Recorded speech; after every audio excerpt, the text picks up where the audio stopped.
And a big good evening to you, ladies and gentlemen. Welcome back to RTA Virtual Motorsports. It's the Super Formula Light Series, and we're here for the third round at a circuit which was only constructed for the purpose of easing unemployment. Well, now it's one of the most famous racing facilities in the world, so we're going to bring our very famous Irish Sim Racing Championship here live on Gantry TV. My name is Evan Dalton. Unfortunately, no Kieran McGinley here this evening. He's off gallivanting elsewhere, so it will just be me for the most part. However, we're going to have the fabulous man behind the scenes, Mr. Ronan Hederman, chime in, I should say, throughout the evening. Ronan, do you want to give everyone watching at home a quick hello? Hello, everyone, and hopefully I can input some kind of I don't know, facts about the drivers, possibly, considering I would know quite a lot of them personally. But yeah, I'll chime in whenever I can, just to give you a bit of a breather every now and again, Evan. Yes, the personal anecdotes and personal stories about the drivers tonight will be very much present throughout the evening's broadcast. But we've got a fabulous race coming up for us, folks. We had a fabulous race last week. Round 3 at Portimao was probably one of the best races we've had in the Gantry TV era of RTA Virtual Motorsport, and I'd like to see that trend continue here this evening. It was this man on your screen, though, Jordan Kelly, who is the championship leader, and he was the man who took almost all the spoils last week, losing on the final lap to Naveed Hussain. Naveed Hussain took that one heading on the final lap. It was a very impressive overtake indeed from him, and he's tracking well here in the practice times. No one touching that lap from Kelly's, and I'm being told it's due to a raising of the track temperature, which you can see on the right hand side. So we might get a little bit closer when they all go back to an even slate once again, but for now it is Jordan Kelly who's quickest of the practice runs. But yeah, it was Naveed Hussain who took the heat 3 win. Jordan Kelly winning heat number 1 and heat number 2. Jordan Kelly has taken both pole positions so far this season. He's won both heat 1 and heat 2 in both rounds so far this season, but he has not taken a heat 3 win yet. So it was heat 1 that eluded him back in the Formula Ford 1600 Championships, heat 3 that eludes him this time round. But before we get into the main swing of things, I think it's only right to take a quick look at our championship standings ahead of this evening's action. So it is Jordan Kelly who is on top ahead of Rory O'Shea. We've spoken about Jordan Kelly's fabulous start to the season, but Rory O'Shea having a fabulous start as well. Himself and Jordan have finished 1, 2, 4 out of the 6 times we've raced this season, so he's cementing himself nicely in second in the championship. Sean McClements then in third. Was a good week for him last week, picked up 4th, 5th and 5th in the 3 races, so a job well done by him. Ronan Doherty then in 4th position. He only bought Portimao, what was it, about an hour, 2 hours before last week, so I suppose 4th in the championship's not too shabby in the slightest. Dylan McClements then in 5th, ahead of Lawrence de Soswa in 6th. Kevin Joyce in 7th, with Jason Smith, Peter McCann tied on points for 8th and 9th. And then it is Kamto Chukwa in 10th position. Good week last week as well for Kamto. He managed to score a top 10 in every race last week, despite not getting one in Donington Park. But it's a very interesting standings, I suppose, coming into this evening. Although it looks like Jordan Kelly is rampant at the top, we've still got plenty of rounds to go, folks, so there's no real worries there. I know the neutral fan might be rooting against Jordan here this evening because they want to see a couple of the other drivers pick up a win or two, but there is certainly nothing to be said for Jordan's fabulous start. Jason Smith, on the other hand, as you can see, spinning around in practice. His evening tonight may not be starting well. He actually didn't race last week, so that's the drop round for him. He has lost a few points. Ronan might confirm this for me, but Ronan, are we doing drop rounds again this season? We are doing rounds again this season, yeah. So we obviously had the iRacing weather update last season that basically postponed a race, and another iRacing update that postponed another race. So yeah, that stopped us from having the drop round last season. But yeah, we're definitely back to drop rounds, which will play a massive part, considering the likes of Jason not jumping in and the likes of last week. Now, the drop round, to my knowledge, it's just your lowest points week is dropped, or obviously if you don't turn up. Yeah, if you don't turn up as well, exactly. Yeah, so the likes of you either miss a week or your lowest round. But if you do pick up a penalty, that does not count as your drop round. So if you pick up a penalty Okay. through the whole season, you still don't get you can't drop that round in particular. I think if it ends up that you do get one in every one, obviously, you will have to drop the lowest of those. Yeah, because I know when you check out the website, folks, rtavirtualmotorsport.com, if you want to, then you just click into series and then current series, you'll find the Formula Lights Championship. It will give you points and then it'll give you total points. The points in the left column is your points without penalties, and then the points in your right-hand column is the points with penalties. I found that out the hard way last season after like writing out all the championship standings, and I realised, oh, hold on a second, that's not what penalties applied. But that's how it works there. So the penalty doesn't, or basically if you pick up a penalty, and then that becomes your drop round. It's not really your drop round. They take your points before the penalty. So, and then so on, so forth. It kind of reminds me of one of the old F1 seasons. Senna won the championship based on drop rounds. If every round was counted, it was actually Alain Prost that won the championship. That was one of the 3 years where Senna won it. But we are into qualifying then a minute and 30 in fact. There was an orange car gone round there heading through turn number 6. That's the Ford curve that he was gone around through. It's quite a difficult track, this one. It is 5.1 kilometers and 15 corners. Nothing compared to the monstrous Nordschleife, which is 170 corners, I believe. I think it was Ronan who actually wanted to race that configuration last week, which he's an absolute madman for wanting to do so, especially in a Super Formula Lights car. But we are just getting the first laps underway. And as always, we thank Jordan very much for this, but he has provided us with one of his fabulous hot laps to kick us off here in the qualifying action this evening. While these guys are going around on their first laps, we'll have a look here at Jordan tackling the circus. This is down in towards the first corner. This is in towards the Mercedes arena. You're braking almost as you reach the curb there, going down the gears. You want to just clip that apex. If you take kind of a middle line through the corner, you can have some trouble, and so the car bounces around a little bit. This is in towards a long turn 2. It's a double left-hander in through here in towards turn number 3. Rotate the car around in second gear. You want to get as far to the left-hand side as you can to flick it to the right-hand side, heading through turn number 4. You can use a lot of that track limits there on the outside. You can kind of bump across the tarmac a little bit. Then it's in towards turn number 5. You're braking as you're turning here, so the trail braking down towards this Ford curve of turn number 6. Not a traditional apex corner, but you can still go for the slow in, fast out route. Then it's down towards the Dunlop corner. This is turn number 7. You're staying in 5th gear here. You want to get down to sort of 2nd gear. The drivers don't really tend to use 1st gear here. That's sort of to optimise the traction. Then it's the very difficult Michael Schumacher S's, named after the 7-time Formula 1 world champion. It's flat through here in these cars, thankfully. There is a lot of downforce on board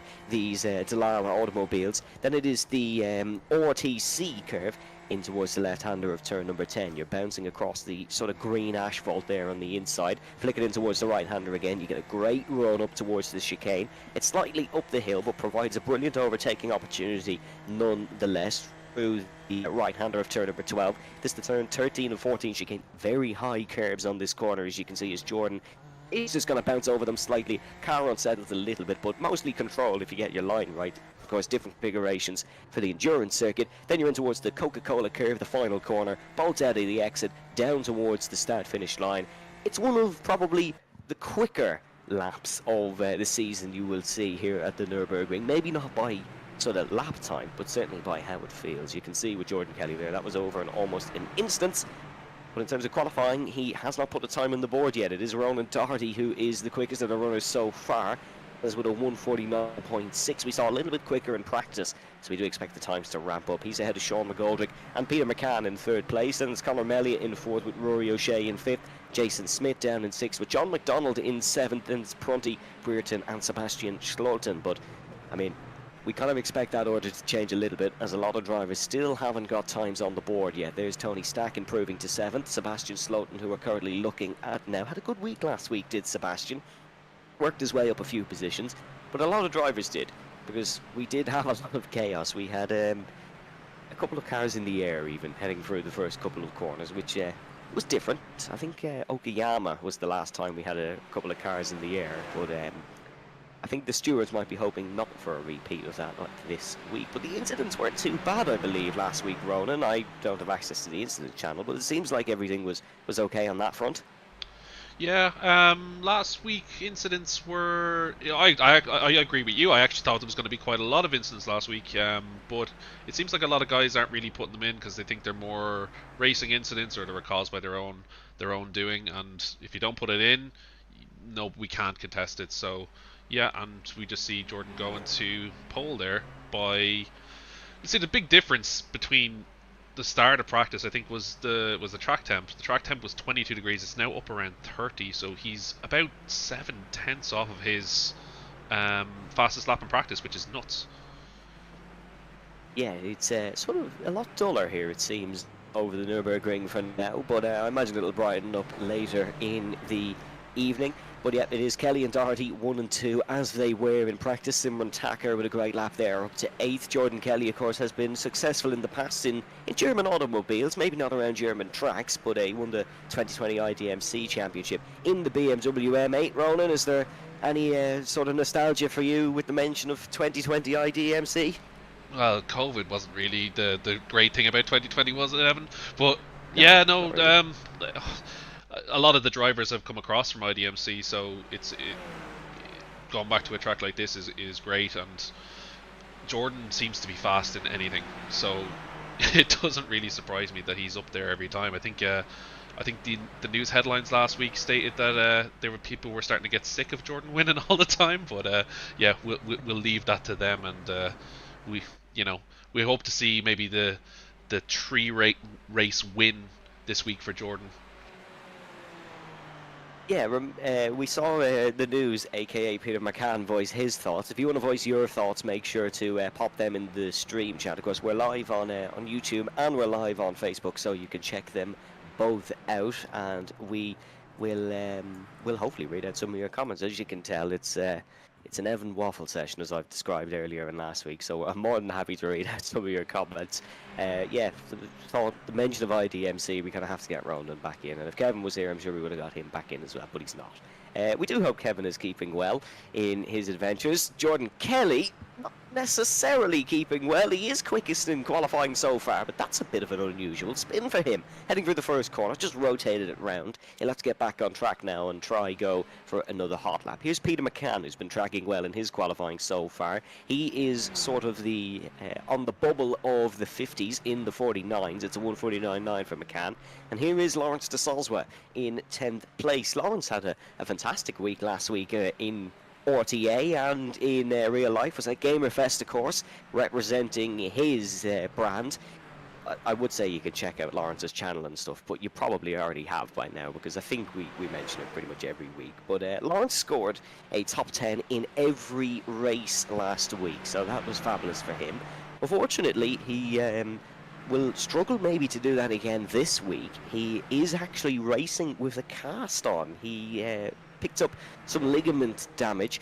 Rumor has it the Potato Nation owner was the victim of a violent attack by the Beetroot Confederation. So we hope Lawrence is doing well. No, that's obviously not true, but we do seriously hope Lawrence is getting better soon. I mean, 11th place for a cast is not too shabby, so Lawrence is going about it in the usual de Salzwa fashion. The doctor, Naveed Hussain, has gone second in qualifying, 007 into the low 49s. It's a 149.144 for Naveed Hussain.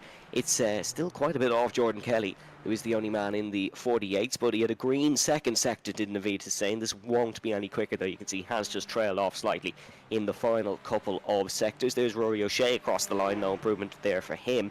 No improvement for Jason Smith either. It seems like the mistakes are coming in the latter part of the laps. Sean McGoldrick finds some time. He jumps up to 5th with 149.4. Camto Chukwa as well with a big improvement. That's into 6th spot for Camto, the number 12, with a 149.7. A great lap there for Camto in the green, white and yellow car. Only 17 years of age is Camto. Speaking of Gamerfest, actually, he won the sim racing event in Gamerfest in 2023. So fair play to Camto Chukwa there. I've no idea who won it this year, so can't update you on that one. I wonder, will Lawrence be able to tell us later if he picks up a post-race interview after getting a podium? Brian McManus jumps up to 10th spot with a 150.1. Wingfei Chan as well up to 14th. We haven't seen as much as Wingfei this season maybe than he would have liked. I think we saw him backwards at Donington Park, but that might be about it. Wing Fei certainly came on to the single-seater scene here on Gantry TV very quick in the Formula Ford 1600s, but was involved in a couple of moments in the GT4 Cup, especially at, was it Snetterton? No, it was Alton Park. I always confuse Alton Park and Snetterton, but it was Alton Park where he was involved in a big incident. And yeah, he's recovered well from that though, and he has been picking up results here or there. A couple more improvements down the order. Hutchings goes to 19th spot, but for now it's sort of the front runners that are remaining at the top. Jordan Kelly's lap looks pretty much untouchable. Ronan, has the track sort of heated up again, or is this just Jordan Kelly dominance? I think it's just the usual dominance. It's actually dropped off in temperature. It's dropped off by 2 degrees. Oh, wow. So yeah, it's just it's Jordan Fest all over again. I think, isn't it? Yeah, I imagine Ronan just monitoring the track temperatures. You know, like I think it's from Madagascar or something, where the guy has all the screens or something. That's what I imagine Ronan with all That's the data. literally what my race control looks like. Yep. As Jason Smith improved, but Jordan Kelly decided I'm going to improve even more. That's another purple lap from Jordan Kelly. So he jumps up now to a 1:48.8. He is currently just under 0.2 of a second ahead of Jason Smith. So Jason's joined him in the 48s. It's nice to have two drivers there, two of the drivers who would be maybe more used to single-seaters in a real-life sense. Certainly not these Super Formula Light cars, because they are a completely different ball game, completely. A brand new car, of course, developed by Dallara, the Dallara 324 to be exact. It has a 3-cylinder 1.6 Toyota engine. It was developed by Toms. Definitely not reading that off a page. It is a fabulous engine indeed. It's actually been a really great car. The slipstream has worked nicely to provide some good overtaking. It's good through the corners, but not sort of your Formula 1 level of good, so the drivers do still have to battle it a little bit. It's been a thoroughly enjoyable season so far, but we still have 3 races to come up tonight. We still have 3 more minutes of qualifying. Everything could change for now. Andrew Murphy jumping ahead of Jamal Gandor. Yeah, absolutely. We've just got a comment in there from what used to be an RTA regular, Hans Mollet, saying that Jordan should get a weight penalty. And you know what? At this stage, I would nearly agree. Yes, or the other drivers should put in something laps of practice. You all know the joke by now. We're getting a little bit of an update on Gamerfest as well, and it was another RTA driver who won it. It was young Dylan McClements who picked up the sim racing win ahead of Sean McClements. Poor Sean's not really getting a break at the moment with Dylan. He seems to be beating him left, right and centre on the racetrack, but no, the McClements name well represented at Gamerfest in 2024. Picking up the sim racing win. So that's now Campto and Dylan who have it here in RTA. We look forward to seeing who can win it in 2025. Maybe me and Ronan will give it a go.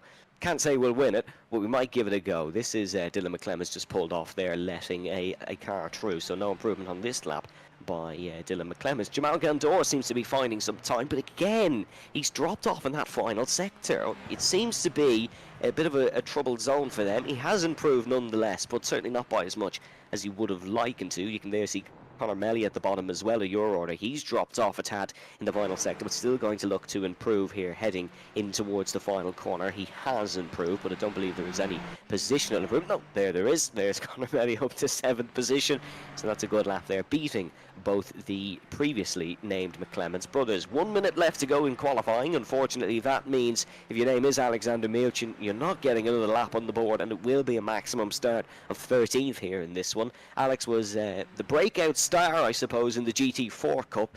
Maybe not living up to his name as much here in the Super Formula Lights Championship, but still picking up some steady results nonetheless. Can Ronan Doherty knock off Jordan Kelly off pole position? Jordan's taken every pole so far this season, and it seems like it's going to take absolutely something else to stop him. Once he gets to the front, he leads from the front, regardless of practice, qualifying or the race. Here is Ronan Doherty rounding through the final corners now. He's going to be up and across the line. It's a 48.9. He will pip Jason Smith, but it's just narrowly behind Jordan Kelly, who has gone purple in the first sector again. This would be truly something else if he could find an improvement across the start-finish line. Up towards it now, heading out of the Coca-Cola curve comes Jordan Kelly, and I don't believe he has improved. I think it was a 49.6 there, but it matters not, because he will start on pole position for the first heat of the third round of the season. It is a Team Dolan qualifying dominance once again for Jordan Kelly, who takes the pole ahead of Ronan Doherty. That'll be a very interesting battle down towards the first corner. Then it is Jason Smith ahead of Dr. Naveed Hussain, Rory O'Shea ahead of Sean McGoldrick. So Rory has a job to do if he wants to keep up that 1-2 streak. Conor Elliott in 7th with Dylan McClemens in 8th and Sean McClemens in 9th. Cam Chukwa in 10th ahead of Peter McCann and Simran Tacker in 11th and 12th. Then it is Brian McManus ahead of Alexander Milchin, the home hero here at the Nurburgring, ahead of Lawrence de Soswa. Then it is Chan, Stack, Gandor, McDonald, Prunty, Hutchings. Then it is Andrew Murphy ahead of Colin O'Regan. Sebastian Sloten then will start 24th ahead of Philip Upson, Stuart Brereton, Gary Corcoran, Aaron Dalton, Eric Courier, Gerard Thornton, and then Evan Walsh down at the bottom, who, Ronan, I don't believe is racing again. Yeah, he is not. I have already given out to him again about this. So he's our resident kind of photographer, I would call. Yeah, trackside sort of photos. Yeah, and it's actually very impressive. He's the RTA's version of Barry Clegg, I think.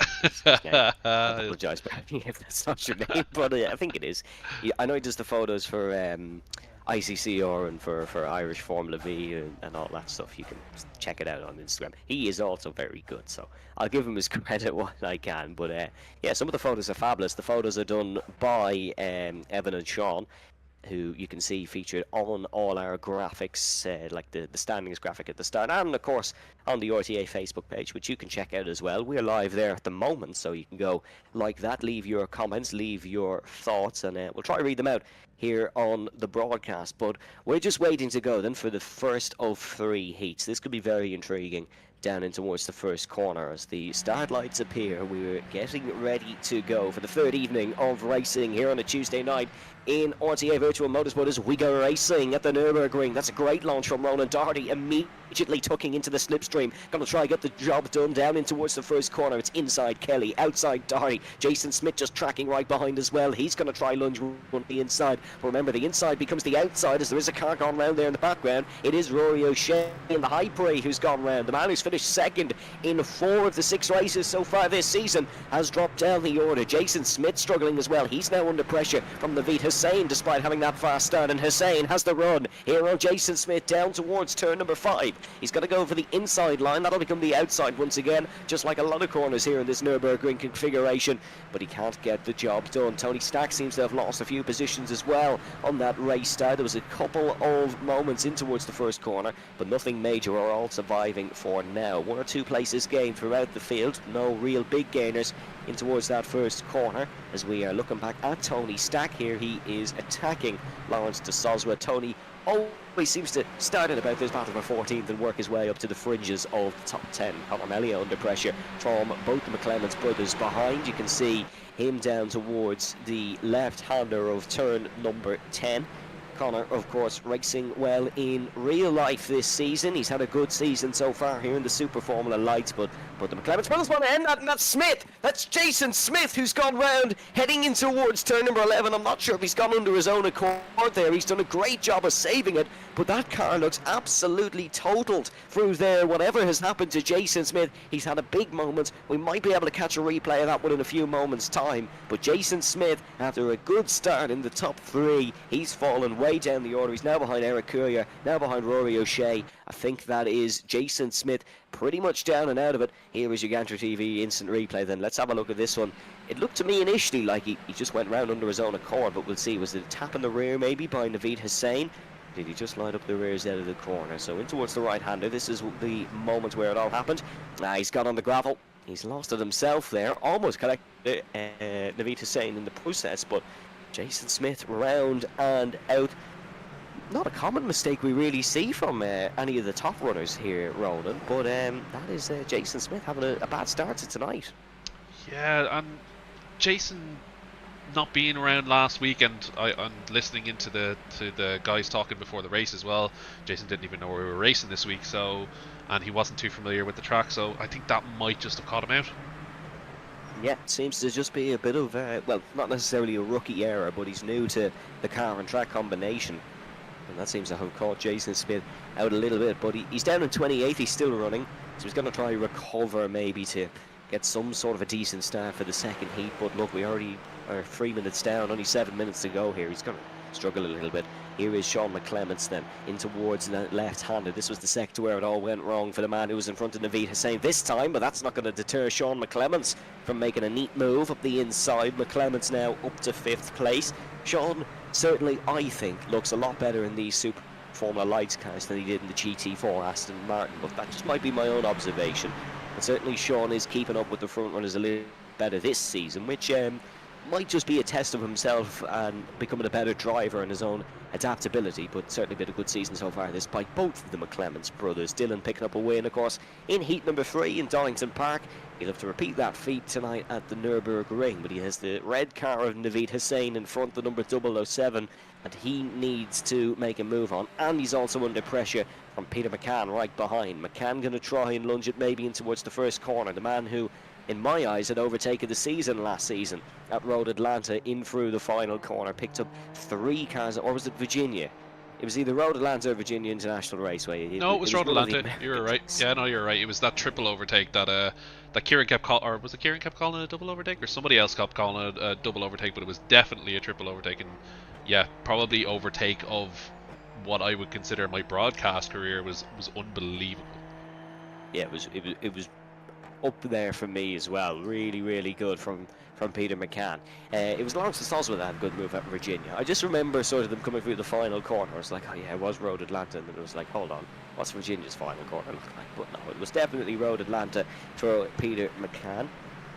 As we see a move here down the inside by, that is Dylan McClements on Naveed Hussain, going for it in towards the Schumacher S's, and that's going to be Naveed Hussain who stays in front, but Dylan is looking to try follow suit just like his brother did, down in towards this left-hander and make the move on the 007. There is Dylan McClements up the inside. You can see still 2 by 2 at the exit. Great battling and a great show of respect between the 2 racing drivers as well. Hussain wasn't going to fall this time. It was sort of a fool me once situation, but unfortunately he has been fooled, because Dylan McClements got past nonetheless in towards the flat right-hander, I should say, and now Naveed is under pressure from Peter McCann behind, and he's made a little bit of a mistake as well, down in towards the Coca-Cola curve of the final corner. It has been a rough couple of laps for Naveed Hussain, not really keeping with the pace of the front runners, and certainly just making a few errors to allow drivers behind to slip into a slipstream. Speaking of making errors for the drivers behind to slip into the slipstream, Lawrence de Soswell way out of shape in the backpack.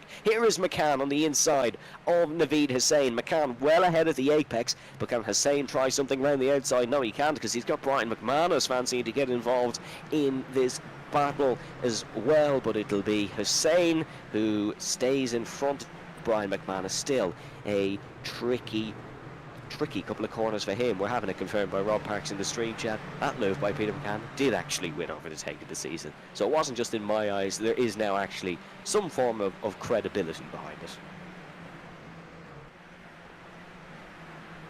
You see here Naveed Hussain still just struggling to sort of keep up with Peter McCann, I suppose, now that Peter has overtaken him. Yeah, I thought Naveed might have just kept nip and tuck with him for the remaining 4 or 3.5 minutes of this heat, but he's not really, and he is under big pressure from Brian McManus behind. If it was heat 2, we'd be saying he's going for a tactical reverse pole, but it's heat number 1. Here is Rory O'Shea, recovering from an earlier moment, getting past David Prunty.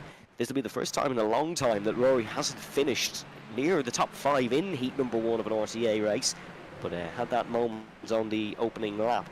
We saw him go spinning around at the first corner. There's now 0.2 of a second separating those, as it's a familiar sighting up the front. We could do a David Attenborough impression and say Jordan is excelling in his natural, or is excelling in what isn't his natural habitat, but unfortunately for the rest of the competitors, Jordan being at the front and dominating has become his natural habitat.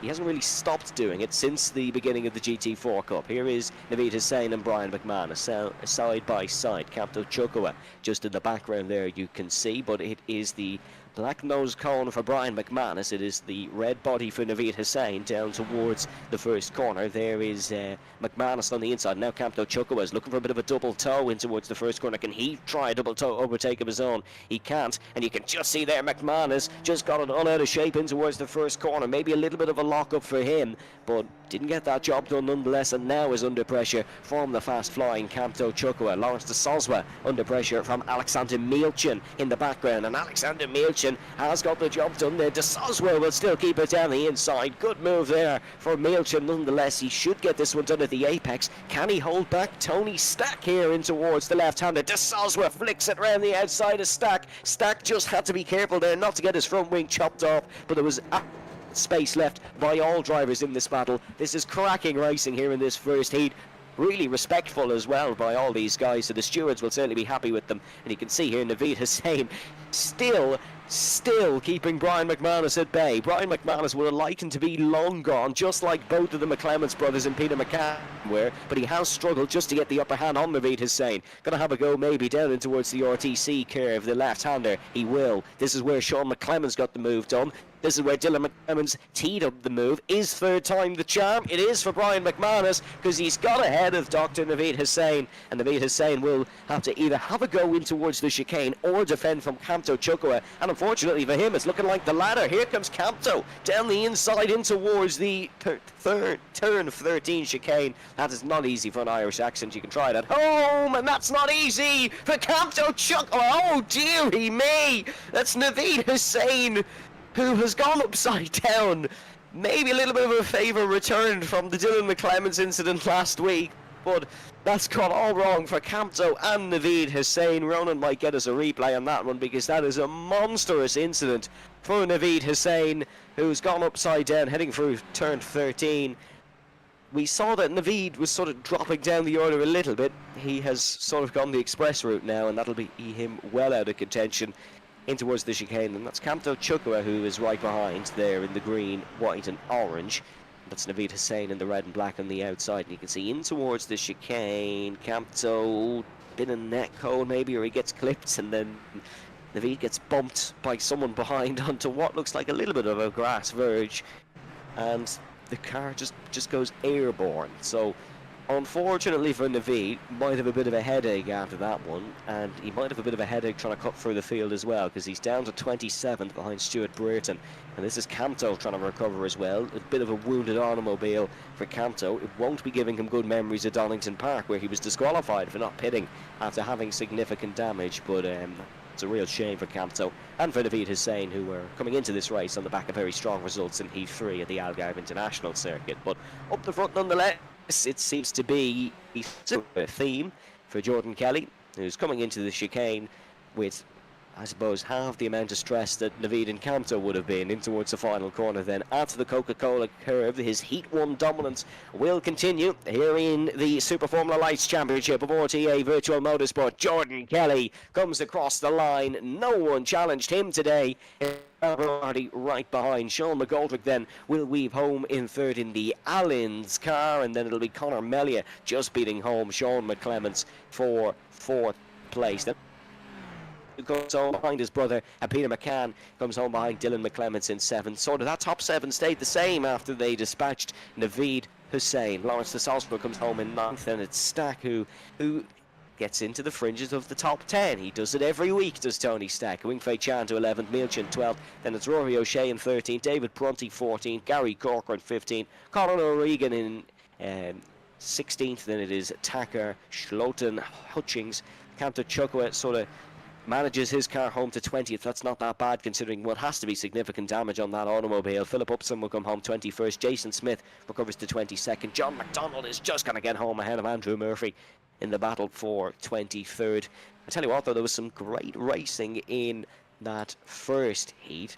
Ronan, we hadn't seen a car go in the air for quite some time. We now have four in 2 weeks, I think.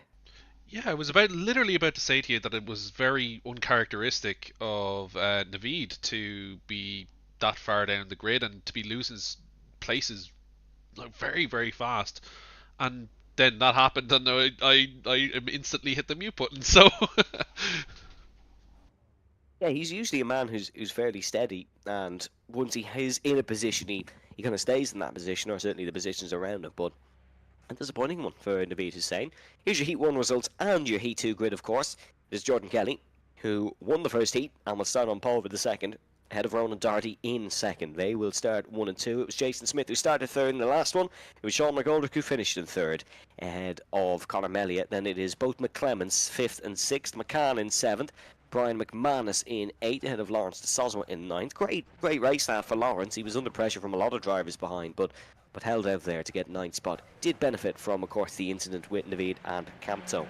Tony Stack then starts 10th. Here's the second heat. We're getting straight underway, and for the second time this evening, we go racing at the Nurburgring, I should say. And for the second time this evening, it looks like Ronan Doherty has got the jump on Jordan Kelly down towards the first corner. He went for the outside in heat 1. He's gone for the inside here, and that's a big move around the outside by Sean McGoldrick as well. Conor Melia looking to get involved there. Conor Melia, a man known for his fast starts in real-world Irish motorsport. He's looking to continue that here on the simulator in RTA. But it is Ronan Doherty gets ahead, and there's a nudge there from one of the McClements cars. That was on Sean McGoldrick.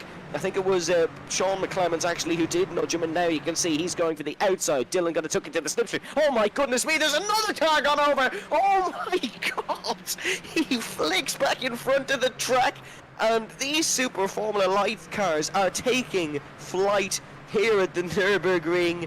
Ronan, I think we definitely have to get a replay of that one. I'm not sure who's involved in it. I think Peter McCann could have been involved in that one as well. Looks like Peter McCann. Here we go. Let's take a look at this one. Here is Peter McCann in towards the Mercedes arena on the opening lap, and we were looking at a great battle between both the McClements, and then all of a sudden there was a car bouncing. There's a spin, but I think it's McManus. It wasn't even McCann.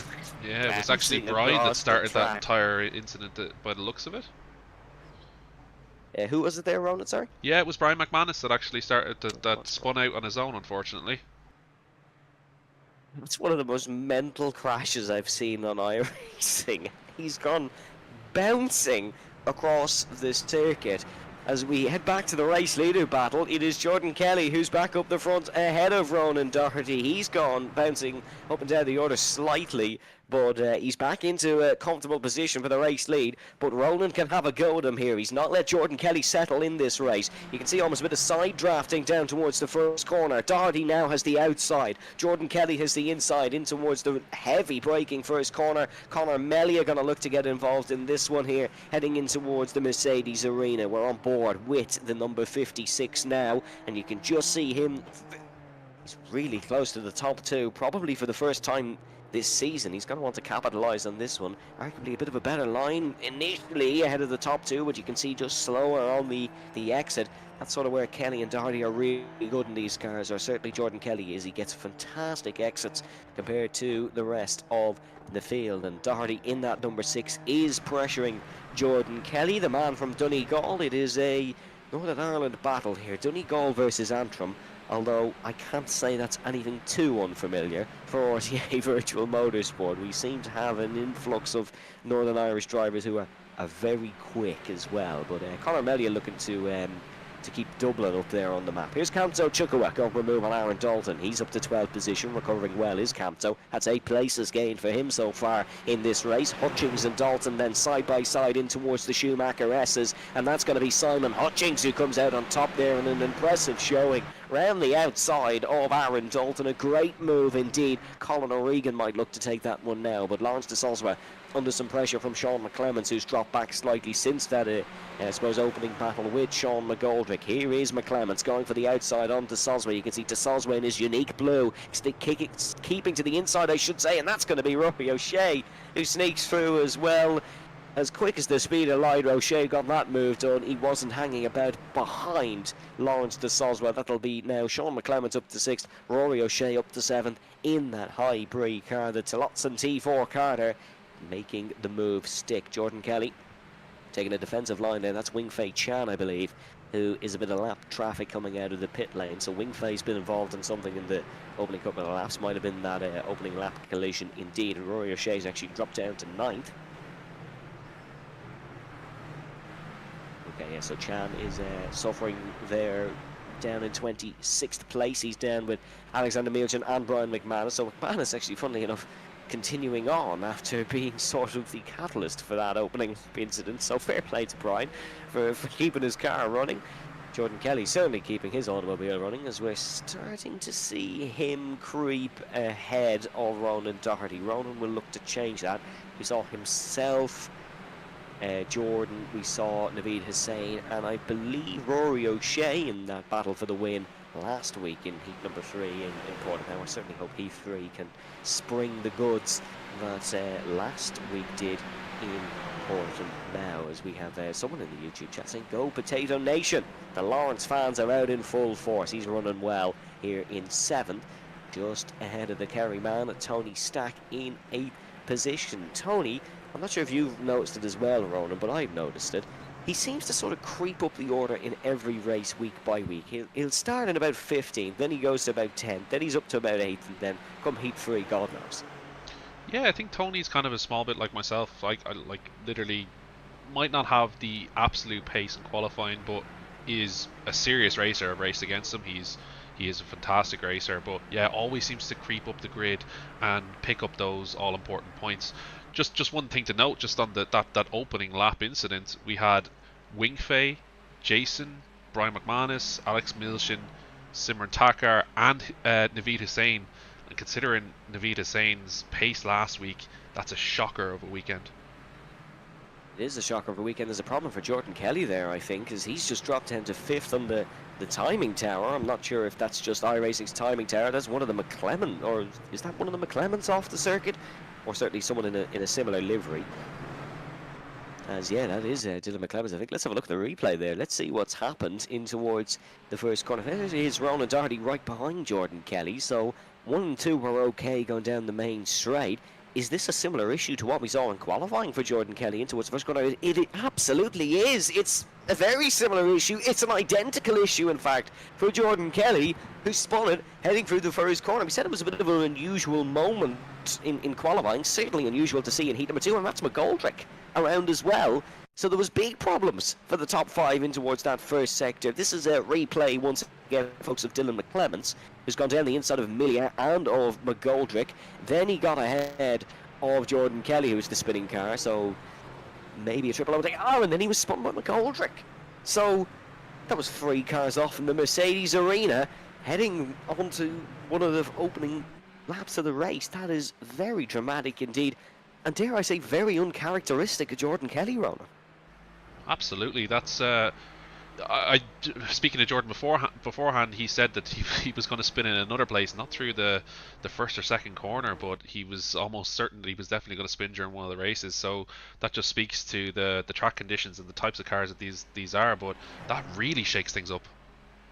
Yeah, it does, and that puts Ronan Doherty in the race lead, ahead of Conor Melia in 2nd place. Jordan Kelly still 3rd. Keep an eye on him. Could still come back in this one. He would need something big, and there we go again. That is Andrew Murphy. I think he was involved in an incident, and someone else as well, Colin O'Regan potentially, but there was another car taking flight heading through the Coca-Cola curve there. Now both parked in the gravel patch, and Colin O'Regan will bring it back to the pit lane, but disappointing there for those two. Let's have a look once again on the Gantry TV replay. That replay button is getting some use here this evening. It was Murphy going for the inside. I believe that's Aaron Dalton. He's going for the move on, and he was squeezed a little bit, and oh, that was an innocent victim for O'Regan. There, he just drove straight into the scene of the accident, as Murray Walker would say, and took flight in towards the sandy beach and the exit of the final corner.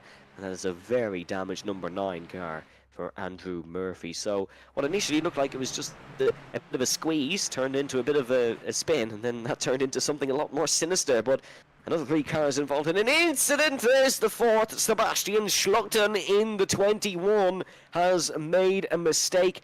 I think that's completely under his own accord. There didn't seem to be any cars involved. Oh, and has he beached it here, Ronan? No, I think he's still kept it moving a little bit. Yeah, he just seemed to grab way too much curb there, just literally as we cut to some of the cars in front, and yeah, that's his own, and it looks like he might just get going, but I don't know if you've seen in these cars so far, but you lose the front wing, it's pretty much game over. Yeah, you know a lot more about iRacing physics than me, so beaching it, not necessarily a great thing in any sort of motorsport, but is it difficult to recover once you get in a spot like that? I think it's more embarrassing. These cars are so low down to the ground that even a change between the tarmac and the grass with no curb there can beach these cars. Is that Lawrence de Soswa into the pit lane as well? He's lost the spot to O'Shea, now lost it to McClements. It is Lawrence de Soswa into the pit lane. Would potentially for a drive-through penalty, Ronan, or a bit of damage or something? Yeah, I'm just checking there. It looks like it's a drive-through penalty, so that would be incident points. So he must have got either caught up in maybe first lap incidents as well, but I didn't see him making too many mistakes. Even from the tracker here, it doesn't say he had that many off track, so maybe he got into a couple of different scuffles along the way. Yeah, it's uncharacteristic of Lawrence as well. It seems like that's the theme of the evening, is sort of uncharacteristic manoeuvres for Lawrence to pick up what I think it's 15x for a drive-through, but that is Lawrence in for the drive-through penalty, or maybe he's just doing a Jason Cooper in the situation. But he was going at a lot slower speed, so I highly doubt it.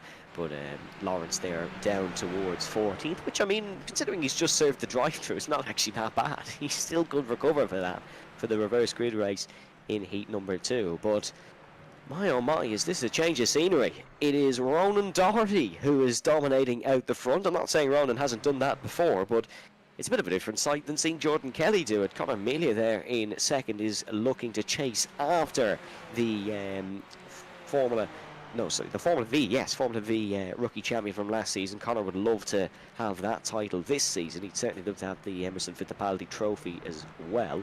He'd also love to go maybe one step further and win the Irish Young Driver of the Year, which of course Ronan just narrowly lost out on. But was still a valiant effort there for Ronan. Still a fabulous season for him in the Irish Formula V Championship. He's not racing as much this year, but is working on future plans. So I'm sure Ronan will be announcing them soon. Here's John McDonald going for the move on Jared Thornton, and he's been a little bit nudged there, and that's going to allow Stuart Brereton to capitalise. Very opportunistic there for, I think it's, no, it's not Stuart. Stuart's down at 17. That is, it says it's John McDonald there. Yeah, it is. Actually, it could be a bit of lapped traffic.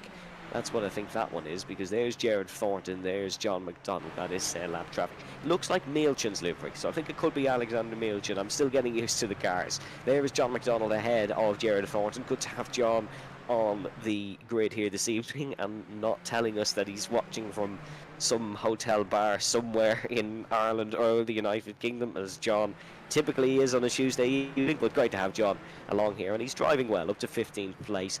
A couple of seconds behind Lawrence de Soswa nonetheless. This is Gary Corcoran in what looks very similar to the yellow submarine that took pole for the Indy 500. He is defending off Aaron Dalton here, the late stages of this race. So I think any moves that you want to get made need to be done now. Just keeping our eyes on Jordan Kelly while we're looking at this battle. He is closing in on Melia, so that might be something to watch for in the last couple of laps. Camto Chukoa getting the job done here on Dylan McClements. Two of the younger drivers in the field, as I'm sure the older drivers love me constantly reminding here on Gantry TV. But Camto Chukoa gets the job done on Dylan McClements, and Camto is a man who's on a mission. The racing prodigy, as that's not me just calling him a racing prodigy. He is a racing prodigy search finalist, getting the job done. Speaking of another racing prodigy, Jordan Kelly getting the job done on Conor Melia. That is up to second position. So this still wouldn't be the worst race for Jordan Kelly. But Conor might be able to fight this one back. Brakes early in towards the first corner, looking for a bit of a switch pack line. Jordan sort of running in an obnoxiously wide line for the first corner. Doesn't want to repeat that mistake. As we're going to take a look at another instant replay here. Is this no, this is the move for Jordan Kelly. Was it a mistake for Conor in towards the final corner? Certainly Conor is well ahead here, so he's run very wide through the Coca-Cola curve, and that just allowed Jordan Kelly to slip through, Ronan. Yeah, I'm starting to think that possibly might have been maybe too much of a cut in the chicane and he had to bleed off a penalty. Would well be, but certainly it looked like it was a very wide line, whatever. It looked like he was alright in towards the entry of the corner. There was no big tyre smoke or anything from a lock-up. So could well be that Ronan's more familiar with the penalty system than I would be, certainly. So We'll trust him on this one. Here is Simon Hutchings looking to get the job done on Dylan McClements. Dylan has struggled more in this race than the first one. I wonder, is it a bit of damage, or maybe just the track temp or the tyre conditions just not being too familiar to Dylan McClements? But certainly that's Camto who got the job done, and Simon Hutchings. In fact, he's lost so much time to Camto Chukwa, a driver who, let's call it spade a spade, Dylan would like to think he's quicker than. Would indicate to me that maybe there's a little bit of damage on that car, Ronan. Yeah, possibly. Like, Dylan's been in the thick of it. I think he's down 2 places since the start, so very possibly he has a small bit of damage. But the likes of Dylan, you know, even though we talk about his age all the time, he's very much capable of even holding his own with a bit of damage. Yeah, was involved in that incident with Sean McGoldrick, so might have been something there. We do talk about Dylan's age a lot, but I mean, if I was put toe-to-toe with Dylan McClements in a sim rig, he would absolutely school me out of the park. So Dylan's age is not really a factor in conversations of talent anymore. He is certainly a very talented driver. I think it was an American sim racing commentator who screamed at the top of his lungs, "This guy is only 13," or something like that. And yeah, that's sort of a natural reaction for everyone when they see Dylan's talent. But we're looking at the battle here with Jamal Gandor. Don't worry, Jamal, won't read your age off the page, but it is certainly older than Dylan McClements, and he is looking to fight with Peter McCann. Gary Corcoran on pit exit there. He might have had to serve a bit of a drive-through penalty. Here is Jamal Gandor looking for the move on Peter McCann in towards the first corner. This will be the last lap for all drivers here around the Nurburgring in the second of 3 heats. We've got one more coming up for you folks here as we look at Ronan Doherty sliding his way through the RTC curve in towards the turn 11 curve, which name I won't pronounce for the sake of our German viewers. But Jordan Kelly certainly getting ahead of Conor Melia as well. Just seemed like Conor that little bit off Jordan Kelly's pace. Realistically, that's nothing to be ashamed of in the slightest, and a podium will certainly be welcomed for Conor Melia. Here is Ronan Doherty then rounding through the final corner. The Jordan Kelly Heat 1, Heat 2 dominance has ended as Ronan Doherty will take his first win of the season here in RTA Virtual Motorsport. Doherty crosses the line in first, Kelly in second, Conor Melia will come home third, Sean McClements will come home in fourth. He continues his good form.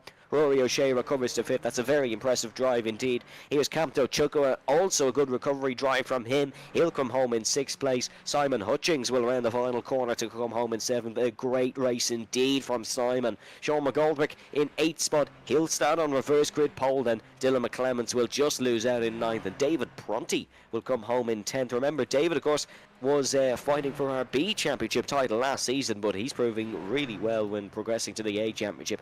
But a good result in 10th position. Gerard Thornton will come home in 14th behind John McDonald in 13th. They were fighting throughout the race. And is there a late move potentially for Stuart Brereton here on Jamal Gandor? No, I don't think so. Gandor will come home just ahead behind Peter McCann. He wasn't able to get the job done, was Jamal, on that last lap. But still a great job nonetheless. Colin O'Regan then fighting here with Sebastian Schlotton. We saw Schlotton have a bit of a moment heading through turn number 6 at the Ford curve. But he'll stay in 23rd ahead of Colin O'Regan if all goes to plan in towards the final chicane. Here comes the 21 and the number 31. Very similar numbers on these two cars. Fantastic livery on Colin O'Regan's, though. I think I've said it before this season, but that Castor livery is absolutely gorgeous. And in towards the final corner. He would love to have it ahead of Schlotton for his bit of a showcase on the broadcast through the Coca-Cola curve. It's going to be Sebastian Schlotton will rain out in this one, and he'll come home in 23rd. Not the wooden spoon, because we had a lot of incidents early on in that one. Certainly might be a big talking point, but let's run you through the final race results for that one then. It is Ronan Doherty, who is on top by 3.9 seconds ahead of Jordan Kelly in second. Conor Melia in third, then it's Sean McClements in fourth. Rory O'Shea fifth. Camto Chukwa in sixth ahead of Simon Hutchings in seventh. Then it's Sean McGoldrick in eighth. He'll start on the reverse grid pole ahead of Dylan McClements, in ninth, and David Prunty in 10th. Lawrence Soswa comes back from that drive-through to finish 11th ahead of Philip Upson in 12th. Then it is McDonald, Thornton, Stack, Dalton, McCann, and Jamal Gandor rounding it out in 18th position. Then it is Brereton, Murphy, Corcoran, Eric Courier with a great race up towards 22nd, Sebastian Schloten in 23rd, ahead of Colin O'Regan, Brian McManus, Wingfei Chan, Alexander Milchin, Simran Tacker, Jason Smith, and Dr. Naveed Hussain in 30th place. I think it's about time to hear from some of these drivers then after what's been a slightly chaotic first two rounds. We're going to hear from race winner in the B Championship, in the B Championship, in the second heat, Ronan Doherty, but it's not Ronan Doherty who has joined me. It is Jordan Kelly who has joined me. Jordan, big talking point, I suppose, in that second heat is the fact you didn't win it. There was a bit of a spin there. Are you maybe disappointed to make that mistake? It was a bit stupid mistake. If you take too much of that outside, it like sends the back wheels in there whenever you're on the power, it just spins. But I was lucky to get back the second from that spin, because I thought if you have a spin, you're down 10th or something at least. So happy enough with the pace. So hopefully I can bring that down to the next race. Yes, reverse grid, of course, for the next race. So far this season, you've had to come from 8th. You're now coming from 7th. Are you looking to go maybe one better as well at the other side of the race and win the third heat this season? Or win the third heat this evening, I should say, because despite winning 4 races from 8 so far this season, you haven't won the reverse grid race yet. I would like to win it, but like it's a matter of keeping it alive too. Like if I can get a podium, I'd be happy. So we'll try and aim for that and not make too many mistakes in the meantime. A lot of the drivers who were up there with you in practice and with qualifying, Naveed Hussain, Jason Smith, they're all down the order now because of incidents.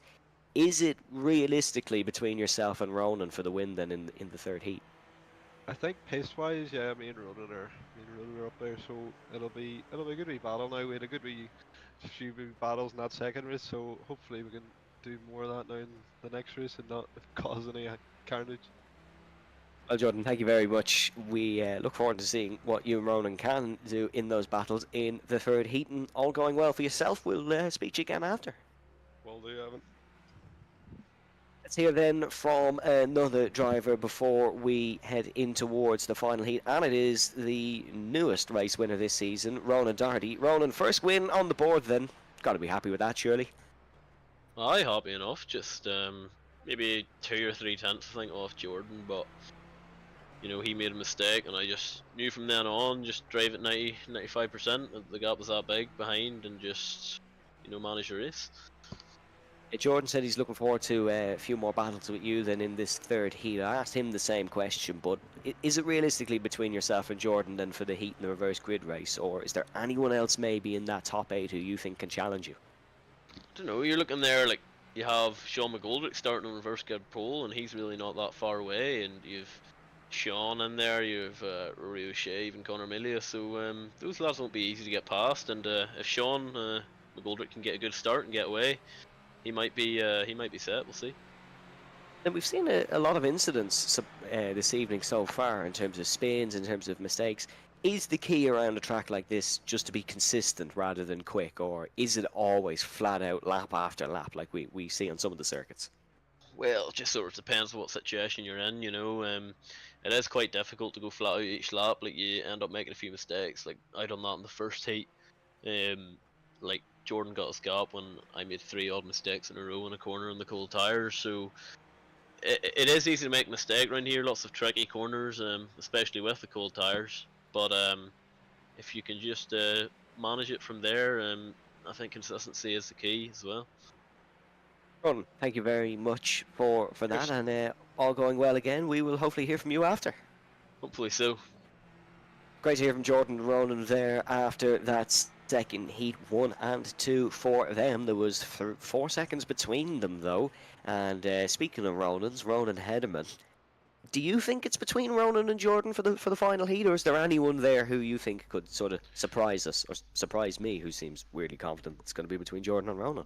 I think Ronan could be very right with the McGoldrick starting on reverse grid pole.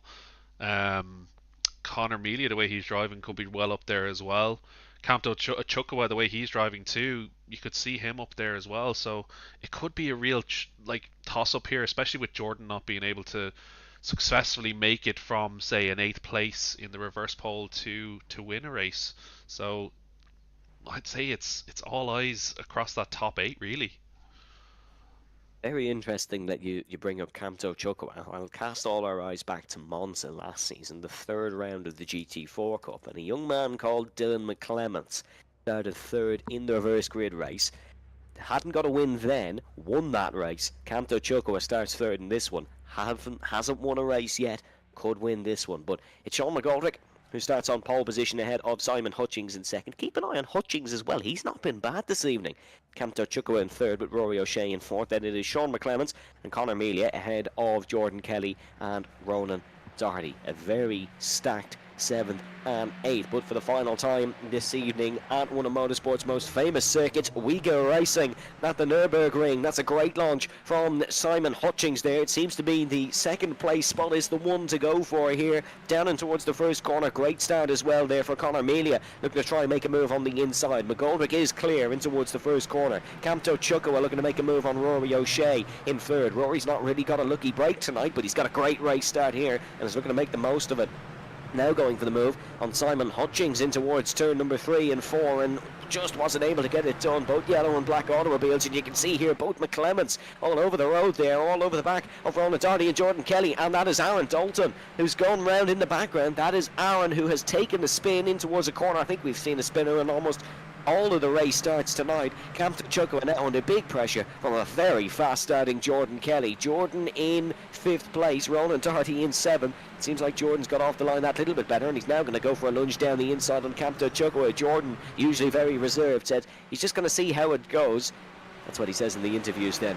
Different talking on the track, getting the job done immediately. Up 3 from 7, Jordan Kelly in 4th. Ronan Doherty now looking to go for the move on Conor Melia down towards the left-hander. He said Conor's going to be a little bit of a threat, so he wants to try and threat immediately. But in the meantime, he has been eliminated, and round goes Ronan Doherty, the man who just picked up his first heat win few minutes ago, has been spun round, and he'll now be fighting with Alexander Miljan for 18th position. That's all gone wrong in a mere amount of seconds for Ronan Doherty. We look now at Lawrence de Soswa, who's going round the outside on Dylan McClements. That was a horrible moment for Ronan, who was looking like he was making a successful move, and I believe that's one of the McClements cars into the pit lane. That is Sean McClements who's into the pit lane.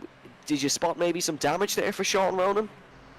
Not entirely sure. It didn't actually throw me back a result for that crash, so I can't even go back to it to check it out. But that was absolute carnage, and it looked like Dylan had made a really late move on Ronan there. So I'm not entirely sure how, like, what exactly happened there, because it didn't actually even tell me the off tracks there for some reason.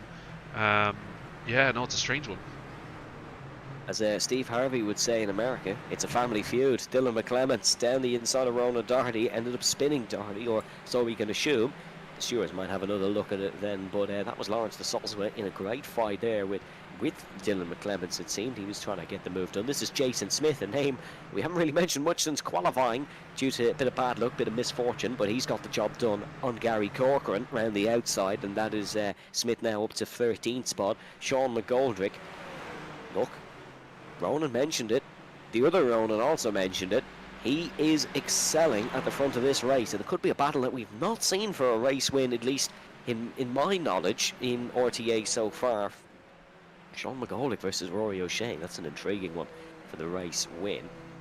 But there's a lot of minutes to go here, 17 minutes to be exact, a lot of racing to do, and Jordan Kelly could still have a part to play in this one. This is Ronan Doherty, who is now looking to try and get past Gary Corcoran for 14th position. Ronan well out of place then in this grid, so he will be thinking that he can cut through this grid fairly quickly, but he does have the very fast Jason Smith right in front. Jason, not a lot of knowledge on this circuit in this car though, as opposed to Ronan, who we've already seen excel in this series in this car on this track, so we will keep keen eyes on that one. Rory O'Shea, fastest lap of the race so far, 49.5. That's quicker than a lot of guys were doing in qualifying, but a lap traffic could get in the way here. But to be fair to Conor Melia, let's give praise where it's due. He is keeping with Jordan Kelly here and is looking to make a move ideally, maybe in towards turn number 3 or 4. No real lunge on here, so he might just stick behind for the time being and go for the move into one of the wider corners. It does seem like Conor Melia struggles a little bit through turn number 4. Whenever we've been on board with that blue car, He has struggled a little bit on the exit. That could just be purely coincidence, or it could be occurring every lap, but you will lose a lot of time over the space of the race if that is your exit out of that corner. Lawrence de Soswa, for a man who was probably looking for a bit of a quieter evening, nursing an injured arm, is not having it. And speaking of quieter evenings, that is someone gone off the circuit. I think that's actually a bit of lap traffic there, Ronan. You might be able to confirm. Yeah, it is indeed. Looks like Philip Upson. Okay, so Philip actually had a good result in the last heat, so got involved in something maybe in the first corner, the first lap, and he is a lapped car here. So Philip is down on my timing screen in 29th place, so disappointing there for Philip, as he's not going to be able to pick up the big points here. Here's Simon Hutchings going for a move that is also lap traffic, I believe, actually, because it's Jordan Kelly who is behind him, as Rory O'Shea in front, and his car looks scarily similar to Rory O'Shea's. And you all at home know what Jordan Kelly's looks like, and the driver's going towards Jordan knows what it looks like. That's another spin for Jordan Kelly. The first was uncharacteristic, the second was unexpected. That one is simply obscene, because he was looking like he was cutting through the field here, and now he's behind Kamto Chukua. I tell you what, for Jordan, he has recovered that very, very well. So even when he spins, he's still showing off a bit of driver skill. Ronan, he said to you earlier that there would be one point on the track where he'd spin. Has he finally checked off that box? I can't believe what I'm seeing this evening. Honestly, that is so uncharacteristic of Jordan. Regardless of whether it's an open wheel or a tin top, Jordan normally excels and doesn't make this many mistakes. Is the pressure of this season finally getting to the multiple time champion? Yeah, Jordan could probably wheel around a Red Bull soapbox fairly successfully. But yeah, very, very unfamiliar for Jordan Kelly. Imagine us trying to have to tell Kieran McGinley this when he messaged the Discord server tomorrow. How did it go? Yeah, Jordan spun 3 times. He's going to think that we have lost. He's never going to believe it. But the evidence is here. As here is David Prunty looking for the move on Lawrence de Soswa.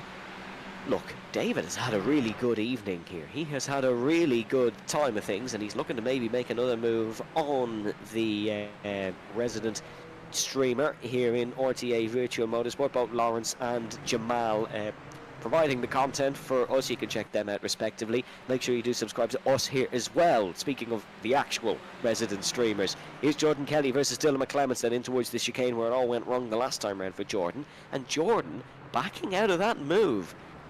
Ronan, is Jordan maybe starting to overthink things a little bit, and he's starting to not go for moves where literally earlier this evening he might have?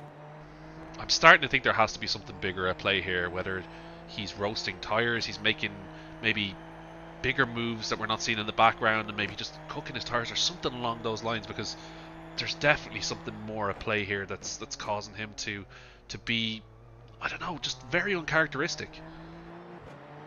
Yeah, in terms of my time and screen, I'm getting 25 degrees track temperature, which wouldn't be anything sort of out of the ordinary, maybe. It's certainly not as hot as Portugal last week, where the drivers, quite ironically, said it was like a skating rink in terms of how little grip there was. Jordan would probably be used to driving at tracks with 25 degree track temperature. It's overcast here as well, so that'll help cool it down a little bit. But yeah, Jordan Kelly, 7th spot. He is behind Dylan McClements, but up the front it's Sean McGoldrick, who has nursed this one in Jordan Kelly fashion. He's 0.7 of a second ahead of Rory O'Shea. Remember, coming into this evening, Jordan and Rory finished 1, 2, 4 out of the 6 times. Here's Ronan Doherty going for the move that's on Tony Stack. So Ronan is ahead of Tony now for 11th position. So Ronan recovering from that earlier spin. Ronan has been sent down the pack before, and he has picked up his bags and driven straight back up the field. He is a man who is known for a bit of a comeback drive. I saw one live in Mondello Park a few weeks ago in ICCR, where he got hit by Gavin Buckley and recovered well. So as you can tell, again, his skills translating to the sim nicely, as that is late on the brakes by Dylan McClements. He's looking to try sort of avenge the the top young driver results status from Kamto Chukawa in towards heat number 3. Kamto pulled the wool over his eyes in towards the end of heat number 2. Dylan is looking to get straight back past here. We still have 11 minutes to go, or 10 minutes and 40 seconds to be exact, so still a lot of time for drama, a lot of time for overtakes, but Dylan is not going to wait. He goes for the move in towards the first corner, gets the job done on Kamto Chukawa, and that'll be Dylan McClemens up to 5th place. This one, Ronan, is still definitely open for a lot to happen. It's not decided like maybe some of our earlier races were very early on. Yeah, normally you'd be sitting back and watching the likes of Jordan pulling up. Like, we've still got 10 minutes to go, so you never know, Jordan's tyres might come back into her or whatever, but normally we kind of say, oh, we're just waiting for Jordan to kind of come up the grid. I don't see that happening as much today. Like, the thing I'm keeping an eye on here is Rory O'Shea is catching Sean McGoldrick by a little bit every single lap, and again, like I said, 10 minutes to go. Yeah, that was Conor Mellier who gets past Simon Hutchings. A huge shout out to Simon Hutchings as well, by the way. Simon is currently 30th in the championship. He's wheeling it around in 4th place in the longest race of the evening. If it was Heat 1, you might say, alright, well, the drivers don't have enough time to overtake. But they do here. This is pace from Simon Hutchings, who's performing very well so far this evening. Might be a candidate for your driver of the day. If you have any suggestions, leave them in the comments. I usually discuss it with Kieran, McGinley and Ronan, but as we said, we're one number short this evening, so leave your suggestions in the comments below. This is a very important battle then, here in heat number 3 of the 3rd round of the Super Formula Lights Championship. This is between Sean McGoldrick and Rory O'Shea. McGoldrick is in front, a man with a lot of experience, and Rory O'Shea, a man very quick in a single seater, is right behind. They're going to weave down towards the first corner. It is Sean McGoldrick in the blue and white, Rory O'Shea in the yellow and white down towards the first corner. O'Shea on the outside wants to go for the up and under. He went for the switcheroo, but Sean McGoldrick covered that one off nicely. Well defended, well strategized from Sean McGoldrick. Good tactics there, but it'll be Rory O'Shea who dives down the inside in the high pre. He's caught McGoldrick napping on the exit of the Mercedes Arena in towards turn number 4. Rory O'Shea, it did look inevitable, mind you, but he has got the job done on Sean McGoldrick. Can the 24 fight back? Bit of a different line in towards turn number 5 and in towards the forward curve to try and maybe capitalise on a slow entry for Rory O'Shea, but Rory, he's finished second 4 times this season. He's not taken a win. That might be all about to change here this evening. You're going to want to hear this one, Evan. I've just seen a little pop-up that says Jordan Kelly has crashed. Oh, well, yes, he has. Jordan Kelly. Well, he certainly wasn't in the top 10 when I looked at it there quickly. Let's have a look at this one. We were obsessing over a great fight between Rory O'Shea and Sean McGoldrick. This is the same corner he went off earlier in the race. Over the curve that unsettles it. And he's spun around again. Has he been hit maybe here? Rejoining this track. Oh, he almost was. He very much almost was. But that was a spin and he's fallen back behind John McDonald. Ronan, I'm almost starting to think I'm seeing things here. This is absurd. Yeah, nuts. Absolutely nuts. Like, fair enough if you say it yourself, but 3 times? 4 times now? That's just absolutely nuts. And these guys seem to be going right at it, which is making it all the better. Sean McGoldrick for the outside.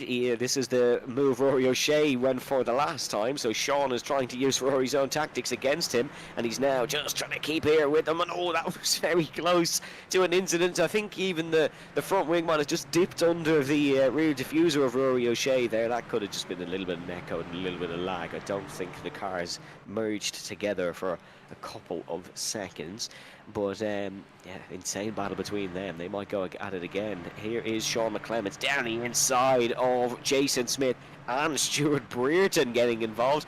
I don't think Stuart thought he was going to be fighting with Sean McClemens and Jason Smith here today, but Jason Smith keeps his car on the inside, down in towards the corner where we saw Rory O'Shea take the race lead. It's not quite for the race lead, this one, but still an important battle in the point standings nonetheless. And we cut again to Lawrence de Soswa and Ronan Doherty here. Ronan down the inside in towards the Dunlop curve of turn number 7. Ronan Doherty getting that one done nicely on Lawrence. I think Lawrence mightn't have fought that one too hard. I think Lawrence knows Ronan Doherty's probably not his fight here today, and he just wants to pick up some good points, stay ahead of David Prunty. Saying that, Lawrence will probably go to prove me wrong and fight back this one very quickly, because Lawrence loves a good fight. We saw that many a time this season, many a time last season. We will see it again in the future. But Ronan's pace is a little bit too good here, I think, and this is a crazy sort of scenario. We have Ronan cutting through the field. We have Jordan Kelly cutting through the field. We've Jason Smith cutting through the field. Sean McClemens cutting through the field. Albeit we have still some of the best drivers here in the championship fighting for the race when it goes to the calibre of this grid. I think this is Jordan Kelly looking to try and get past Tony Stack. Here's the front two going at it once again though. Sean McGoldrick is going to go over the outside. This is the same move he went for on the last lap, but a little bit of a better go at it here. Rory O'Shea breaks nicely for the first corner and covers off Sean McGoldrick. I think Sean's going to have to get a little bit more creative if he wants to try and get past Rory O'Shea. Is he going to lunge him in towards turn number 3? No, thought better of that, did Sean McGoldrick. Rory O'Shea will stay in front just for now. We're coming into the very late stages of this evening's action here at the Nurburgring. A final reminder to get your driver of the day nominees in. Certainly as that can't be. Are my eyes deceiving me? The man who's done nothing but dominate this championship spins for a 5th time this evening. I cannot believe that. I genuinely have never seen a performance like this from Jordan, it's just so unusual. But oh my god, that's that 5 times now? Yeah, and you have to remember, Jordan won a race tonight as well, which means like it's not like it's just been absolutely disastrous from him all evening. This is just a sudden sort of overcompensation maybe through the corners. Maybe he feels, alright, I've struggled, I got to push now to try and get points. But I tell you what, this was looking like it was going to be a one-sided championship. Maybe like the GT4 Cup was in a way, but it's wide open now, especially considering the race Rory O'Shea's having. He's right up there. He's second in the championship coming into tonight, and he's going to try take a heat-free win here in towards the very late stages. There is 3 minutes and 50 seconds on the clock here in heat number 3. It's Rory O'Shea versus Sean McGoldrick. It'll continue to be Rory versus Sean until the conclusion of tonight's action. And I tell you what, it's 3 minutes that you don't want to go anywhere for, as Kamto Chukwuka dives Simon Hutchings down the inside. That's a good move from Kamto Chukwuka, who is on course for his best result in the RTA Virtual Motorsport Championship. Oh, sorry, to tie for that. He did get a 4th place last week, but he's on course to pick up another one here. And if something goes wrong in that leader battle, he all of a sudden can find himself on the podium. But still, there's plenty of moves to be made there in that sort of gaggle of cars. Hutchings, Chukwuka, McClemens, maybe even Ronan Doherty all going well in these last couple of laps. And Jordan Kelly, I think you can confirm for me here, Ronan, isn't in the pit lane. Yeah, I'd say that has to be incident points at this stage. Every spin, I don't know if you know this fact, but every spin is a 2x, so that would have been added up very fast for the amount that that Jordan's been spinning tonight. So if he spins a handful of times, he's really putting himself in the deficit for the 15x. I didn't know that actually, so thank you very much, Ronan. It's still my debut year on iRacing. I'm still learning these things. Not going to hold it towards you. Not going to hold towards you. It is it's a disaster from Jordan Kelly, to put it frank. It is a horrendous evening in heat 3 for him. He still picked up the 30 points in heat number 1, and he will be glad that the races are weighted equally more than ever, I think, tonight. Rory O'Shea will probably be hoping for that they weren't, because he's having a much better performance in heat 3. Remember, he was involved in a heat 1 incident. This is going to open it up maybe for some of the drivers behind as well, because Rory hasn't had a great evening either, albeit leading this one and looking like he's going to win it. Jordan has had a disaster by his high standards, and it might allow some other drivers, maybe the likes of Kamto Chukwuka, maybe the likes of Dylan McClemens, Ronan Doherty, to come back into the championship a little bit. 2 minutes to go then, here in RTA Virtual Motorsport. Dylan McClemens is right in the back of Simon Hutchings down in towards the first corner. Hutchings goes to the inside. McClemens is going to try run it around the outside, and Dylan McClemens is looking to showcase his vast amount of overtaking skill, and Dylan McClemens is in towards 5th place. He won at Gamerfest, but certainly he is pulling out all the stops here tonight to try and get the best possible result in RTA Virtual Motorsport, as he always does. A great move from Dylan McClemens. He'll try chase after Kamto Chukwu, but it might just be an adventure that's too far stretched here. We are into the final minute of this one. I believe we'll have one more lap after this one, going by where Rory and Sean McGoldrick are on the track. Will this be a last lap move by Sean McGoldrick? Oh, how this would be sort of a perfect ending to this evening if it was another fantastic last lap battle. We had it last week in Portimao. Rory O'Shea was involved in it. In terms of a 4-car fight, Rory O'Shea was that 4th car and finished last out of the 4. It's a 2-car fight here. He doesn't want to be on the back end of this fight again. Heading through turn number 11 in towards turn number 12. This chicane, I'd say, is more crucial than ever because you've got to get a good exit out of it in towards the Coca-Cola curve. Get a good run down towards the first corner. Is Sean McGoldrick going to stay behind? He is, but there's a little bit of a wobble there from McGoldrick. Slipstream is statistically from a second back in these cars, but that differs from night to night, I think, as actually the checkered flag is out. They have missed it, so this will be the last lap for Rory O'Shea. It's almost a bit of a get-out-of-jail-free card, but he won't care. It's Rory O'Shea who takes his first win of the season. 2 debut winners here tonight this season. Kamto Chukwu has overtaken Conor Melia right on the line. Ronan, is there a reason for that? Did he run out of fuel? I'm wondering, did he possibly hit that curb in the chicane and had to give it up and didn't give it up on time? That's what it looks like. Wow. Kamto Chukwu. What a moment for Kamto. It's his first RTA podium. It's come out of pretty much nowhere. Connor looked like he was going to take a second podium here as Jamal Gandor's doing Jamal Gandor things here, and he's just going into the pit lane on the last lap. Probably listening to Celine Dion or something as he does so, but good race from Jamal nonetheless in towards the pit lane. What a hectic race. I was caught out by that timing at the end, and I imagine Sean McGoldrick was as well, because it didn't look like he went for an obscene move in towards the final chicane. Maybe thought he'd one more lap in it, but Rory O'Shea is glad nonetheless. A great win from him, and we will be hoping to hear from some of those drivers after. Make sure to get your driver day predictions in as well. Me and Ronan will have a discussion for that after the interviews. Maybe some of the drivers can persuade us with a couple of cool answers. There's Gary Corcoran, though, comes home 22nd, and Eric Courier, who comes home in 23rd. Eric, of course, a fan favourite here in RTA for good reason. It is fantastic to have Eric here racing, and performing very well this evening as well, did Eric Courier. So here's your final race results for the final time. It is Rory O'Shea who takes the win in the High Prix ahead of Sean McGoldrick. Do you reckon Rory O'Shea drives the High Prix, by the way? I don't think I've mentioned it this season at all. Sean McGoldrick in second, Kamto Chukwu in third, Conor Melia in fourth, ahead of Dylan McClemens in fifth.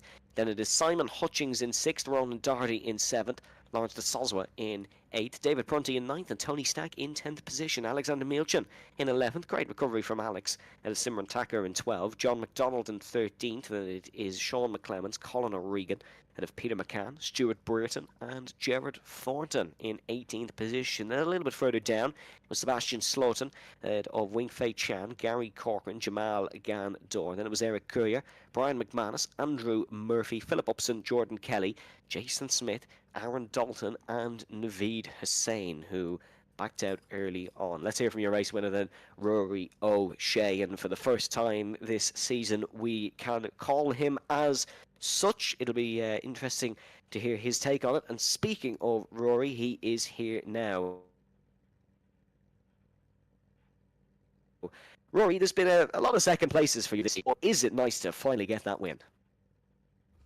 Yeah, felt finally I was able to get it over the line, but even though I wasn't expecting it after a pretty poor first 2 races, I finally managed to put a full race together and get the win. And it's a big sort of race for you as well, considering the disaster Jordan had. That's a lot of points for you in the championship over him. Does that put you maybe in towards championship contention now heading into the middle part of the season? Yeah, I don't see why not. Like, I really just have to keep take any opportunities I can get with Jordan, because I mean, on pace 1-to-1 I'm not going to beat him, so I really just have to capitalise off any opportunity he's going to give me. And then you had a great battle, I think, with Sean, which we're just looking on screen now here in the broadcast. You went for that move in towards turn number 3. Not a corner we see a lot of overtakes, but you made it stick. Was it always your plan to catch him out like that, or is that just how it happened? I always probably knew it would be somewhere in the first sector because the only place I had a lot of speed over was the final chicane. So I knew that was for T1, T2, T3 would be where I'd get close to him, and that's just where it happened to be, really. And then as we look on to next week, of course, we've had a wide variety of tracks so far. And next week, we head to Virginia International Raceway, a track we visited in the GT4 Cup, which I believe you had some success in. Is it a track you like? Is it a track you look forward to? It's probably my favourite track on iRacing. I don't believe I've ever done an iRacing race where I finished off the podium there, bar crashes. So I'm a big fan of that, so I'll be hoping to pick up points there. Well, it might be another win for Rory O'Shea next week. Rory, thank you very much for joining us, and we look forward to hearing you throughout the rest of the season. Yeah, cheers, lads.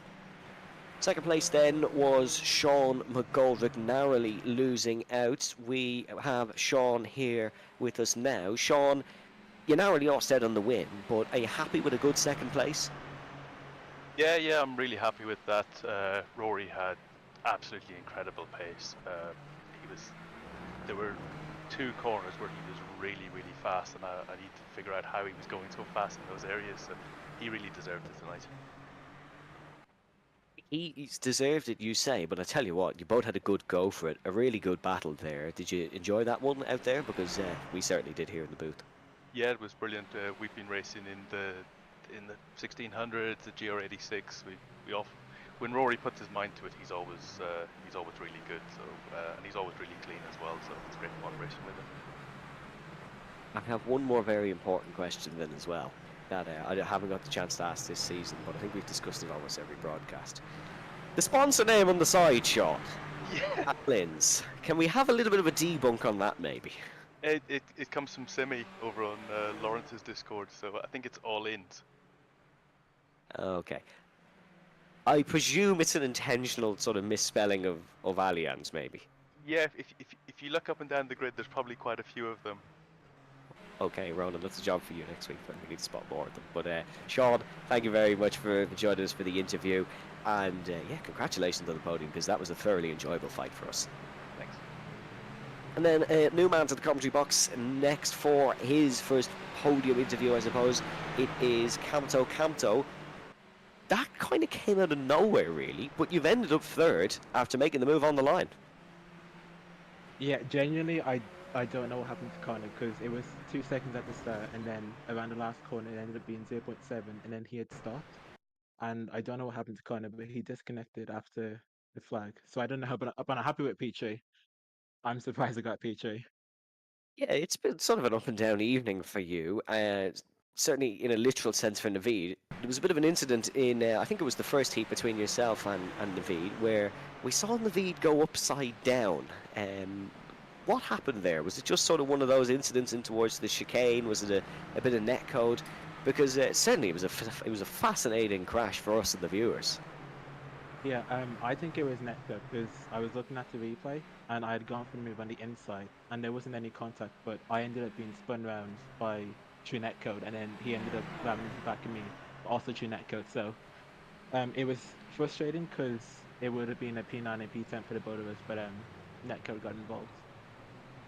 This is, of course, your first podium in RTA. You've been absolutely fabulous the last couple of weeks. Are you looking to continue this strong form into next week?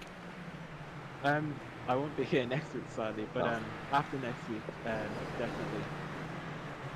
Well, Camto, it's been an absolute pleasure to have you here in RTA and to have you in the interview room. And I thoroughly look forward to speaking to you again, because I imagine there'll be many more podiums in the future. Yeah, definitely. Thank you. Well, a pleasure to speak to the guys once again after this week, and that now leaves us to the driver of the day discussion. Ronan, have you any shouts? I have a few ideas, but I want to see do you have any suggestions first, because I do this with Kieran every week. So yeah, no, I've always been kind of that little whisper in the background as well for driver of the day. So Wasn't looking forward to this too much until the last race. I don't know if you've seen the live stream chat, but it looks like a relative of Camto has been in saying Camto for driver of the day. He's up 14 places from 20th to 6th in Heat 2, and then also said another data point, obviously the P3 that he got in race 3. So I think that's a very strong contender. But I wish I wish we could have just given it to both Roy O'Shea and Sean McGoldrick for that amazing like last hurrah that they gave us there towards the end. But I think Campto's a good shout. I don't know if you have any other suggestions. I was thinking Simon Hutchings, but I know that Campto argument might have a little bit of bias behind it, but it is also a very strong argument because Campto, like as he spoke about in that interview, was involved in that incident with Naveed Hussain where his car was almost a write-off. He was 20th after the first heat and then came back to get a podium on the line. So shall we give it to Campto and we round off a very enjoyable evening for him, his first podium, maybe his first Gantry TV driver of the day? You've nearly changed my mind there with the Hutchins one. That was such a good call, but Oh God. yeah, I think we spoke so much about Campto during the stream. I think we go for Campto for driver of the day. Yeah, let's call it. Kamto Chukwa, driver of the day here for round number 3 around the Nurburgring. And it's a well-earned one. I know we discussed other people, but there's always so many candidates for driver of the day, hence why it is so difficult for us. And especially tonight, where we usually have Jordan Kelly, who wins all 3 or wins 2, and we actively ignore him. But there was genuinely so many contenders tonight, including race winners. So here's your feature results once again. I know we ran them through at the start, but let's run through the top 15 at least. It is O'Shea, McGoldrick, and then Campto Chukwa ahead of Conor Melia. Conor is going to be distraught, I think, with that one as well, because it was looking like it was going to be a double podium for him. So did the old adage of when you're waiting on one bus, it doesn't come. When you're waiting on 2, they both arrive at the same time. Exchange bus for podium, I suppose. Dylan McClements then in 5th, Simon Hutchings in 6th, Ronan Doherty in 7th, Lawrence de Soswa in 8th, with David Prunty in 9th. Tony Stack then takes 10th out of Alexander Milchin in 11th, Simran Tacker in 12th, John McDonald in 13th, then it is Sean McClements in 14th, Colin O'Regan in 15th position, and then, sure, look, we may as well run through them all. Peter McCann in 16th, Stuart Brereton in 17th, Jared Thornton then taking 18th position ahead of Sebastian Slaughton, Wingfei Chan, Gary Corcoran, Jamal Gandor, Eric Courier, Brian McManus, Andrew Murphy, Philip Upson, Jordan Kelly in 27th, Jason Smith in 28th, emphasis on those, and Naveed Hussain. Aaron Dalton in 29th, and Naveed Hussain in 30th. It was an evening of surprises, Ronan, and I think we were treated to some good racing as well. Yeah, great to see some other names up the front as always. A bit of a shocker for Jordan. Like that's going to be a heavy hit on him, no doubt. You know the way Jordan is. Jordan's going to come back stronger than ever for the next couple of races and maintain the top. But the likes of Rory and Sean giving us that display there at the end, you never know what might happen. You don't, and I think that's a great way to sum up this evening's action because we don't know what's going to happen when we head to Virginia International Raceway next week. We should have Kieran back alongside myself, and a big thanks, of course, to Ronan behind the scenes for running the show as always, and for chiming in to sort of release me from a pit of waffling into the next one. But no, a big thanks to you all at home as well for sticking us out this evening. I know listening to one voice for 2 hours sometimes isn't easy, but we greatly appreciate all your support at home. And one more big ask to check out Gantry TV and RTA, of course. Gantry TV are on YouTube, we are on Facebook, as is RTA, and of course RTAvirtualmotorsport.com. Probably the best website that I've come across in 2024. Next week, we return, same time as usual, 9 p.m.